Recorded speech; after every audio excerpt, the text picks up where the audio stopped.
СДСМ со губање на гласови на идните избори ќе ја плати цената за скандалозниот договор со Бехтел и Енка.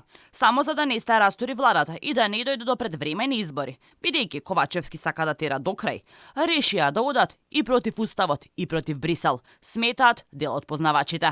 Аналитичарот Атанасовски за Алфа вели дека особено нетранспарентноста околу овој договор ќе се одрази врз рейтингот на партијата. Мислам дека апсолутно и ова прашање би имало влијание на намалување на поддршката за владеачката партија, бидејќи самиот процес беше од самиот старт обвиткан во еден вид на мистерија и тајност, но гледаме дека владеачката партија апсолутно оди до крај на протуркување на целиот процес. Негативното оценување на јавноста за скандалозниот договор, односно недовербата во истиот, ја покажува и последната анкета на ИПИС, каде половина од анкетираните етнички македонци сметаат дека во него има корупција и мора да биде променет. Во таа линија, аналитичарите сметаат дека одбивањето на слушање на волјата на граѓаните СДСМ ќе ја чини помалку пратенички места во собранието. Атанасовски вели, покрај Бехтел и Енка, владеачките партии највеќе може да изгубат и заради лошото владење.